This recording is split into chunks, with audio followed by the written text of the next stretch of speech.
It's the year 478 BCE, and an interesting embassy of various diplomats presents itself to the Athenian Assembly.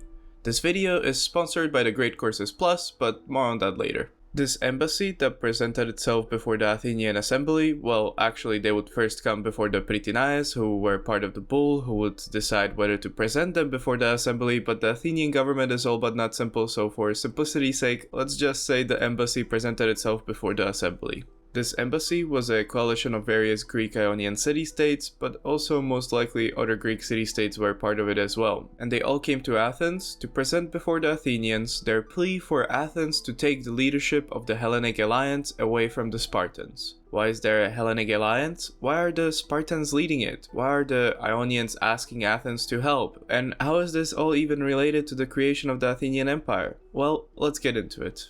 Before 478, the Hellenic world was embroiled in a conflict the scale of which they have never seen before. The Persian Empire, ruling over most of eastern known world, had set its sights on Greece, and so the conflict known as the Greco-Persian Wars started. I do not intend to cover this entire topic, as that would require an entire video series of its own, but it's important to mention certain events from it that led to the arrival of the aforementioned diplomatic embassy to Athens in 478. So the simplified version goes like this. The Greco-Persian Wars started with a rebellion of Ionian Greeks against the Persian rule in 499. They were supported in this rebellion by Athenians and Eretrians. The revolt was subdued by the Persians in 493, but the Persian king Darius vowed to make Athens and Eretria pay for their support of the revolt. And so with this in mind, he invaded Greece in 490, where he was promptly defeated in Marathon by mainly Athenian but also some Eretrian forces led by Callimachus. During the battle, Callimachus was supported by 10 strategoi, basically Athenian generals, the most important of which were Aristides, Themistocles, Xanthipus, and of course Miltiades. Miltiades was the one to pressure the Athenians to face the Persians in open battle, and he was the one who devised the battle tactic that defeated the Persians even though they outnumbered the Athenians. After the battle, the story goes that the remaining Persians wanted to use their fleet to attack Athens, since the Athenian army was in Marathon. But the Athenians marched as fast as they could in full armor 40 kilometers from Marathon to Athens, just in time to see the Persian fleet arriving, who upon seeing the Athenian army in the city, decided to retreat. This story was later romanticized and confused with a different story, resulting in the story we know today, which is that after the Athenian victory at Marathon, a herald called Philippides was dispatched to announce the news in Athens.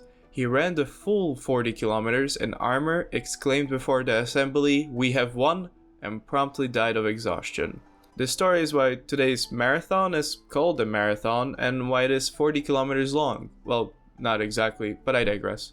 After the Persian defeated Marathon, a year later, Miltiades led the Athenian troops on the offensive, but this proved to be not so successful and he even managed to get grievously injured during this campaign. His rivals in Athens used this failed campaign and other arguments to get Miltiades imprisoned. This man, who helped Athens defeat the Persians at Marathon, died due to his injuries while being imprisoned by said Athenians. He was also almost ostracized if he had lived a couple of years longer to see this new law come into practice. What is ostracism? Well, for those who don't know, ostracism was an Athenian way of getting rid of people who might be aspiring to overthrow the democracy. If more than 6,000 votes were casted, whosever name was mentioned the most in those 6,000 plus votes was exiled from Athens for a period of 10 years. The problem with this was that even though the reason why the ostracism was introduced was quite altruistic, it just ended up being yet another way of getting rid of your political rivals, and almost anyone who became popular in Athenian politics got ostracized eventually. Even the person who introduced ostracism and reformed Athenian democracy to be more democratic, Cleisthenes, is said to have been ostracized himself. Maybe, the sources aren't clear, but it is known that his son was later ostracized, so a little foreshadowing there of how it ends for most of the people in these videos. Going back to the Greco-Persian Wars, Darius was preparing another invasion of Greece but died in 486 and was succeeded by his son Xerxes. Xerxes had to deal with rebellions and consolidate his power within Persia, and due to this he put his father's planned Greek invasion on hold until 480.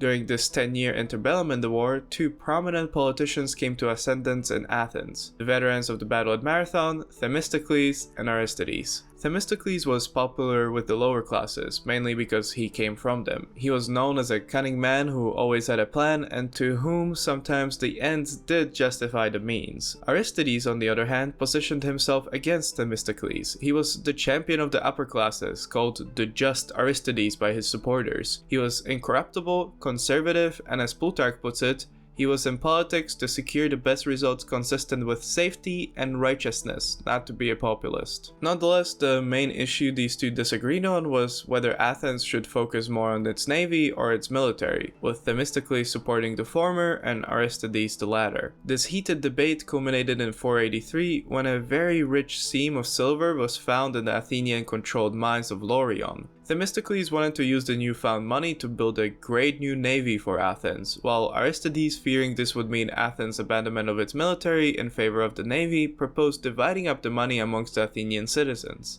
At the end, it looked like a compromise was going to be reached between the two sides, but an ostracism was held in this time. During the ostracism, an illiterate man came up to Aristides, not recognizing him. He asked Aristides if he could please write the name Aristides on his pottery shard, which was the ballot. Confused Aristides asked the man, "Has Aristides wronged you at any point?"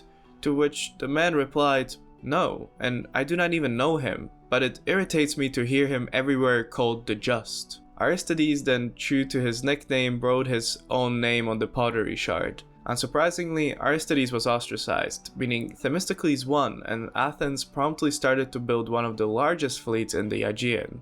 In 481, Greeks learned of the planned Persian invasion and so called for a Greek council. There were around 700 Greek city-states at the time, but only 70 showed up to the council. However, even with that, it has to be stated how big of a deal this is. Even 10% of the Greek city-states showing up to a council when some of them are technically in an active war with each other is impressive. The council decided a Hellenic alliance with the power to levy troops and send ambassadors would be formed to fight the Persians. This Hellenic alliance promptly made the Spartans the main leaders of the alliance and of the joint military, because, I mean, it's the war-obsessed Spartans, who else should lead the allies to war? The Athenians, on the other hand, with their fancy new big navy, and due to some clever diplomatic maneuvering by Themistocles, managed to be appointed as the leaders of the allied navy. And so with Athenian Themistocles leading the navy and Spartan Leonidas the military, what follows next are the stories of legends. Persians win at Thermopylae, killing Leonidas, and march to Attica to burn down Athens along with a bunch of other cities and temples along the way. Most Athenians, however, retreated with the Hellenic alliance to the Isthmus of Corinth, so they were safe for now. Also, Athens during this time passed a law of recalling exiles, meaning Aristides could return, and so he did, promptly serving under Themistocles in the allied navy. Also, since Leonidas was dead, he was promptly succeeded in the leadership of the allies by another Spartan, Pausanias. The Persian navy was then defeated thanks to Themistocles' cunning at the Battle of Salamis. After that, the allies went on the offensive, defeating the invading forces at the Battle of Plataea and remaining Persian navy at the Battle of Mycale. During the Battle of Plataea, Aristides showed his confidence, orator skills, and honor, even helping to put down a conspiracy within the army. These actions gave the allies great admiration for Aristides, but more on that later. With the Persian threat no longer imminent, Athenians returned to their burned down and destroyed city. They promptly started to rebuild their city along with the destroyed walls. Naturally, the Spartans objected to the Athenians rebuilding their walls because, well, they didn't want their main rival to have walls. Themistocles, however, ever the trickster, devised a plan of how to trick the Spartans. He told the Athenians to focus on only building the walls as quick as they can. He then headed an embassy to Sparta along with a man named Cimon, where he delayed for as long as he could. Spartans, however, didn't believe his words, and so Themistocles suggested the Spartans send envoys of their own to see for themselves if Athenians are building the walls or not. He then himself sent a herald to Athens, telling them to keep hostage the Spartan envoys that will arrive. The Athenians did so, and when Aristides arrived to Sparta to inform Themistocles that the walls have been finished, enraged Spartans wanted to imprison the entire Athenian embassy, to which Themistocles nicely pointed out they had the Spartan envoys in custody in Athens, so the Spartans reluctantly released the Athenian embassy and the Athenians released the Spartan embassy. Before leaving, Themistocles informed the Spartans, for future reference, that Athenians weren't just any Greek city the Spartans could boss around, and in fact it was a city of distinguished people which could make their own decisions without Spartan or any other city's consent. The new Athenian walls, on top of encompassing a much larger area than the actual city itself, were also built around the new Athenian port, Piraeus. Themistocles couldn't stress enough how valuable having access to the sea was for the Athenians now that they were the dominant naval power in the Greek world.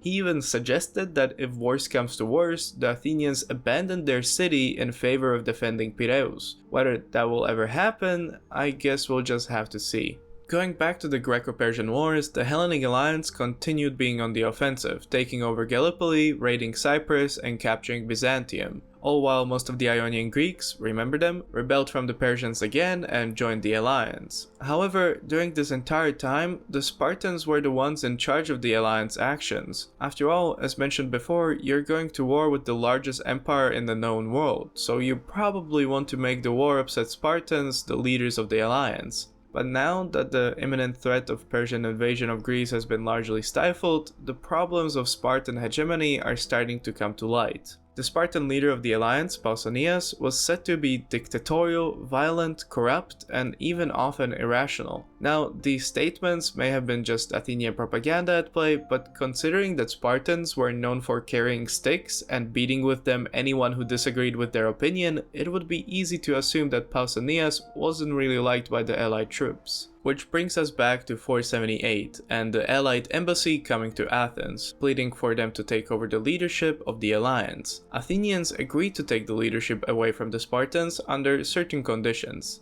The exact details of this and how the new alliance was run is a matter of debate because no source talks about it in detail.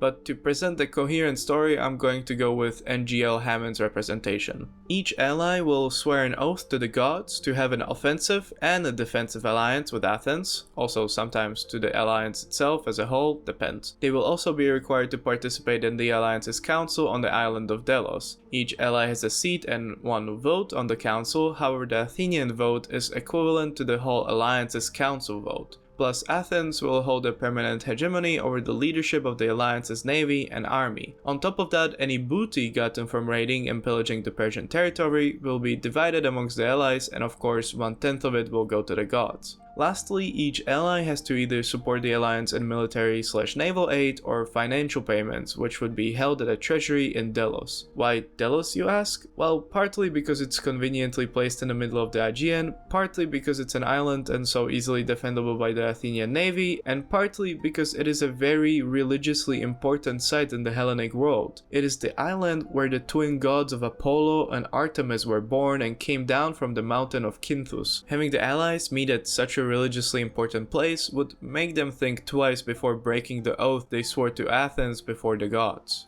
Most allies, mainly the islanders and the Ionians, agreed to these terms, while others like Sparta just left the alliance. Why Sparta gave up the hegemony of the alliance is uncertain, but it is mostly agreed that they felt like the Persians had been soundly defeated and there was no longer a reason to continue on with the alliance. This, combined with the Athenian restructuring of the alliance, meant that not everybody was happy being part of the alliance anymore. Why did the other allies agree to the terms set by Athens? Well, for the Ionians and some islanders, this was a perfect deal, as they were in a constant threat from Persia, and so being part of such an alliance with one of the most powerful cities in the Greek world meant protection.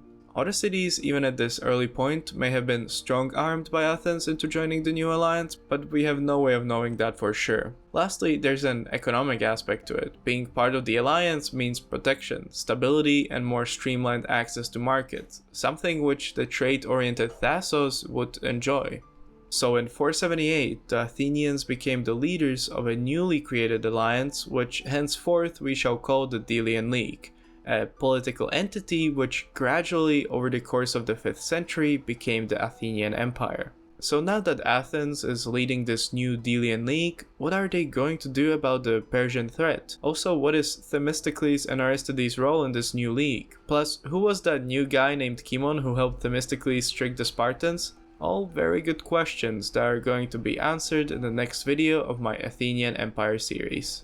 However, if you can't wait for that video, because let's be honest, I don't even know when the next video in this series is going to come out, you can always go to the Great Courses Plus and go on a deep dive of Athenian history. For example, if you want to learn how that complicated democratic government of Athens actually worked, bam, a series by an actual history professor all about Athenian democracy. It explains what we don't know about the democracy, what we know, and some current theories about it as well. It's so detailed, it's great. And you don't have to stick to just classical history because, oh my god, there's so many videos on so many historical topics on the Great Courses Plus.